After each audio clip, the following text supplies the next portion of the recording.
പണ്ട് ഒരിക്കലും നമ്മുടെ കൈവിരലുകളെല്ലാം കൂടി ഒരു തർക്കമുണ്ടാക്കി. അവരുടെ തർക്ക വിഷയം തങ്ങളിൽ ആരാണ് വലിയവൻ എന്നുള്ളതായ കാര്യമായിരുന്നു. അങ്ങനെ ഒരു വട്ടമേശയ്ക്ക് ചുറ്റും ഈ വിരലുകളെല്ലാം കൂടി ഇരുന്നിട്ട് ഓരോ വിരലുകളും തങ്ങളാണ് വലിയവൻ എന്ന കാര്യം സ്ഥാപിക്കാനായിട്ട് അവരുടെ ഓരോ കാര്യങ്ങൾ പറയുവാനായിട്ട് തുടങ്ങി. നമുക്കറിയാം, ആദ്യമേ ഞങ്ങളുടെ നാട്ടിലേക്കൊക്കെ ഇതിനെ തന്തവിരൽ എന്ന് പറയും, തെക്ക് ഭാഗത്തേക്കൊക്കെ ഇതിനെ തള്ളവിരൽ എന്ന് പറയും. ഏതുമാകട്ടെ അല്ലേ, തന്തവിരൽ തള്ളവിരൽ എന്നൊക്കെ പറയും. ഇതുപോലെ ആദ്യമേ ഈ തള്ളവിരൽ ചാടി എഴുന്നേറ്റ് പറഞ്ഞു, നിങ്ങൾ നോക്കിക്കേ, നിങ്ങളെക്കാളുമൊക്കെ വണ്ണം എനിക്കാണ് കൂടുതൽ, അതുകൊണ്ട് മറ്റുള്ള വിരലിനേക്കാൾ കൂടുതൽ ഞാനാണ് നിങ്ങളിൽ വലിയവനെന്ന് ഈ തള്ളവിരൽ പറഞ്ഞു. ഉടൻ തന്നെ നമ്മുടെ ചൂണ്ടുവിരൽ ചാടി എണീറ്റ് പറഞ്ഞു, ഈ തള്ളവിരൽ പറഞ്ഞത് സത്യം തന്നെയാണ്, നമ്മളെക്കാളുമൊക്കെ വണ്ണമുള്ളത്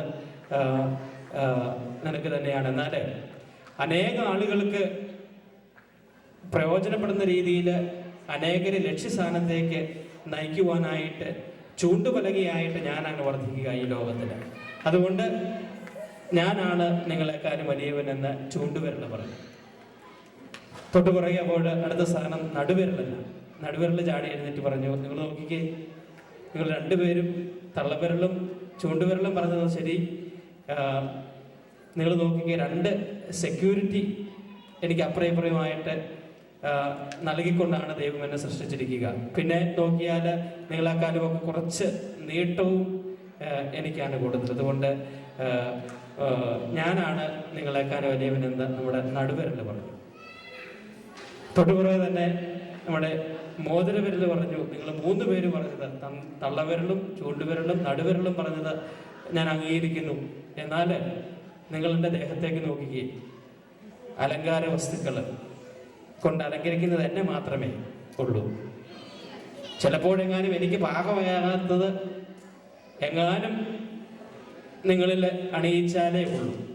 അപ്പോൾ നിങ്ങളിൽ നിന്നൊക്കെ വ്യത്യസ്തമായിട്ട് അലങ്കാര വസ്തുക്കൾ കൊണ്ട്, സ്വർണ്ണാഭരണങ്ങൾ മറ്റ് അലങ്കാര വസ്തുക്കൾ കൊണ്ട് അലങ്കരിക്കുന്നത് തന്നെ. അതുകൊണ്ട് നിങ്ങളിൽ നിന്നും എന്തെങ്കിലും പ്രത്യേകതകൾ നിറഞ്ഞത് കൊണ്ടായിരിക്കുമല്ലോ എന്നെ ഇങ്ങനെ ആളുകൾ റെക്കഗ്നൈസ് ചെയ്യുക എന്ന് പറഞ്ഞുകൊണ്ട് നിങ്ങളിലും വ്യത്യസ്തത നിറഞ്ഞ ഞാനാണ് നിങ്ങളെക്കാളും വലിയവൻ എന്ന് ഈ മോതിരവിരൽ പറഞ്ഞു. തൊട്ടുപുറകെ തന്നെ നേട്ടം നമ്മുടെ ഇത് നമ്മൾ അണിവിരൽ എന്ന് വിളിക്കും അല്ലേ, പല സ്ഥലത്ത് പലർത്ത് തോന്നും.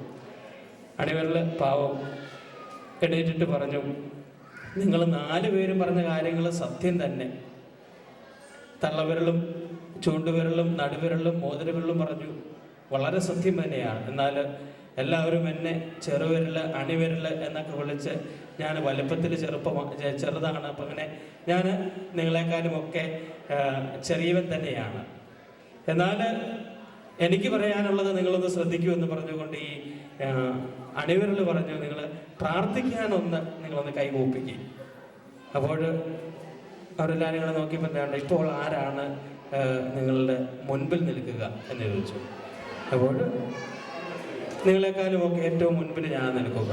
അപ്പോൾ ഈ കൗശലക്കാരനായ അണിവിരൽ പറഞ്ഞു, ദൈവത്തോടുള്ള ബന്ധത്തിൽ, അല്ലെങ്കിൽ പ്രാർത്ഥന എന്ന് പറയുമ്പോൾ ദൈവവുമായിട്ടുള്ള ബന്ധമാണ്. ദൈവത്തോടുള്ള ബന്ധത്തിൽ ഏറ്റവും മുന്നിൽ അത് നിൽക്കാനുള്ള ചാൻസിൽ സൃഷ്ടിച്ചിരിക്കുന്നത് തന്നെയാണ്. അപ്പോൾ നിങ്ങളെക്കാളും ഒക്കെ വലിയവൻ ഞാനാണ് എന്ന് ഈ അണിവിരലും പറഞ്ഞു എന്നാണ് ഈ കൊച്ച് സാങ്കല്പിക കഥയിലുള്ളത്. കഥയൊക്കെ പൊയ്ക്കോട്ടെ. നമുക്ക് ഒത്തിരി പാരമ്പര്യങ്ങളും ഒത്തിരി അവകാശവാദങ്ങളും ഒക്കെ നമ്മൾ ഉന്നയിക്കുന്ന ഒരു കൊച്ചു കമ്മ്യൂണിറ്റി. 1945 ഡേസായിൽ നിന്നും ഇന്ത്യയിൽ കുടിയേറി അവിടെ നിന്നും നമ്മൾ ഒത്തിരി വർഷങ്ങൾക്ക് മുമ്പ് അമേരിക്കയിലേക്കും ലോകത്തിൻ്റെ വിവിധ ഭാഗങ്ങളിലേക്കുമൊക്കെ നമ്മൾ കുടിയേറി. അങ്ങനെ നമ്മുടെ കാരണവന്മാര് പകർന്നു തന്ന വലിയ സത്യങ്ങളും മൂല്യങ്ങളും പാരമ്പര്യങ്ങളും ഒക്കെ ഇന്നും ഈ 2010 വർഷങ്ങളിൽ നമ്മൾ വളരെ അമൂല്യമായിട്ട് ഇന്നും നിറവേറ്റുന്ന ഒരു വലിയ അനുഭവത്തിലൂടെ കടന്നു പോവുകയും, ഇന്ന് നമ്മൾ ഈ സായം സന്ധ്യയിൽ ഇവിടെ കൂടി നമ്മുടെ കൊച്ചുകുട്ടികളുടെ കലാപരിപാടികൾ കാണുവാനും അതോടൊപ്പം തന്നെ നമ്മുടെ സ്നേഹവാത്സ്യങ്ങൾ പരസ്പരം പങ്കിടുവാനുമായിട്ടുള്ള ഒരു വലിയ ഒരു അവസരമായിട്ടാണ് നമ്മളിതിനെ കാണുക.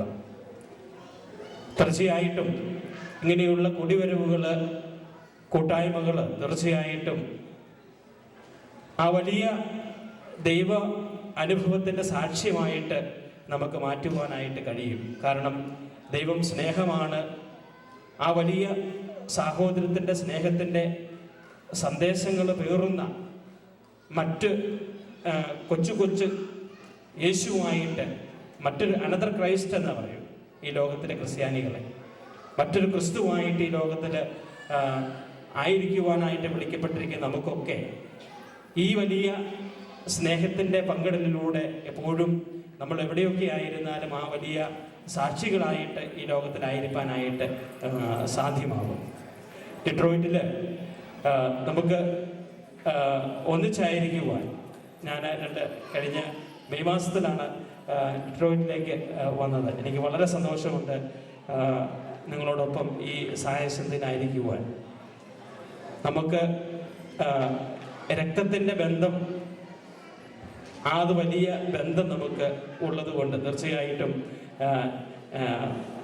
സെന്റ് എഫ്രൈം ക്നാനായ ജാക്കോബൈറ്റ്സ് പള്ളി എന്നത് ഞങ്ങൾ കൊച്ച്, പക്ഷേ അത് രണ്ട് ട്രഡീഷൻസ് സെയിം, ആ ബ്ലഡ് റിലേഷൻ നമ്മൾ തമ്മിലുള്ളത് കൊണ്ട് തീർച്ചയായിട്ടും ഒരു കമ്മ്യൂണിറ്റി എന്ന ഒരു ഫീലിംഗ് നമ്മൾ അവിടെ വെച്ച് കണ്ടാലും ഓട്ടോമാറ്റിക്കലി നമ്മൾ ആ ഒരു വലിയ ഒരു ഒരു ഒരു സ്നേഹബന്ധത്തിലേക്ക് ആഴപ്പെടുന്ന അനുഭവങ്ങളാണ്. മറ്റുള്ള ആളുകളിൽ നിന്ന് വ്യത്യസ്തപ്പെടുത്തുന്ന ഒരു ഘടകം അത് തന്നെ. തീർച്ചയായിട്ടും നമുക്കിവിടെ ഒരുമിച്ച് കൂടുവാൻ ഡിട്രോയിറ്റിൽ ഈ ഒരു വലിയ സയൻസ് സന്ധ്യയിൽ നമുക്ക് ഒരുമിച്ച് കൂടുവാനും അതിടയാക്കി ദൈവത്തെ സ്തുതിക്കുന്നു. തീർച്ചയായിട്ടും എന്നെ ക്ഷണിച്ച അതിൻ്റെ ഭാരവാഹികളോടും പ്രത്യേകമായ നന്ദിയും സ്നേഹവും അറിയിക്കട്ടെ. തീർച്ചയായിട്ടും നമുക്ക് ഈ പ്രദേശത്ത് മറ്റുള്ളവർക്ക് മാതൃകാപരമായ ഒരു വലിയ ഒരു ഒരു ഒരു ജീവിത ശൈലി ഈ പ്രദേശത്ത് കാണിച്ചു കൊടുക്കുവാൻ നമുക്ക് ഇടയാകണം. അതിനായിട്ട് ഞങ്ങളുടെ സൈഡിൽ നിന്ന് എല്ലാവിധ സപ്പോർട്ടും ഞങ്ങൾ അഷുറൻസ് ചെയ്യുന്നു. അതോടൊപ്പം തന്നെ നിങ്ങളിൽ നിന്നും തീർച്ചയായിട്ടും ആ ഒരു വലിയ ബന്ധത്തിൽ ഒന്നിച്ചായിരിക്കാനായിട്ട് ഇടയാകട്ടെ. അതിനായിട്ട് ആ ഒരു വലിയ സാക്ഷിയായിരിക്കാൻ നമുക്ക് ദൈവം ഇടയാകട്ടെ എന്ന് പ്രാർത്ഥിച്ചുകൊണ്ട് എപ്പോഴും ദൈവത്തോടുള്ള ബന്ധത്തിൽ നമുക്ക് മുന്നോട്ട് വരുവാൻ, ഞാൻ തുടങ്ങിയത് ഒരു സാങ്കല്പിക കഥയാണ്, അതിൻ്റെ മെസ്സേജ് ഇത് തന്നെയാണ്. നമ്മൾ ഏതൊക്കെ അവസ്ഥയിലായിരുന്നാലും ദൈവത്തോടുള്ള ബന്ധത്തിലായിരിക്കണം നമ്മുടെ വലിപ്പ ചെറുപ്പങ്ങൾ നമ്മൾ അളക്കേണ്ടത്. ചിലപ്പോഴൊക്കെ നമ്മൾ നമ്മുടെ വലിപ്പ ചെറുപ്പങ്ങളൊക്കെ ഈവൻ ഞാനാണെപ്പോഴും നമ്മൾ അളക്കുന്നത് നമ്മുടെ ഭൗതിക തലങ്ങളിലെ നമ്മുടെ സാധ്യതകളെയും നമുക്ക് ഉള്ളവയെയും വിലയിരുത്തിക്കൊണ്ടാണ്. എന്നാൽ അതിലുപരിയായിട്ട് ദൈവത്തിൻ്റെ സൃഷ്ടിയായ നമുക്ക് എപ്പോഴും ദൈവത്തോടുള്ള ബന്ധത്തിൽ നമ്മുടെ വലിപ്പ ചെറുപ്പങ്ങളെ നമുക്ക് അളക്കുവാനും ആ ഒരു തലത്തിൽ നമുക്ക് നമ്മുടെ ജീവിതത്തെ വളർത്തിക്കൊണ്ടുവരുവാനുമായിട്ട് ഇടയാകണം. അതിനായിട്ട് ഇങ്ങനെയുള്ള കുടിവരവുകൾ മുഖാന്തരമാകട്ടെ എന്ന് പ്രാർത്ഥിക്കുന്നു. നമ്മുടെ ഒരു നല്ല ഒരു വലിയ സ്നേഹോഷ്മളമായ ഒരു സായസന്ധ്യ എല്ലാവർക്കും ആശംസിച്ചുകൊണ്ട് ഈ കൂട്ടായ്മ അതിന് മുഖാന്തരമാകട്ടെ എന്ന് പ്രാർത്ഥിച്ചുകൊണ്ട് ആശംസിച്ചുകൊണ്ട് ഞാൻ നിർത്തുന്നു. ദൈവം അനുഗ്രഹിക്കട്ടെ.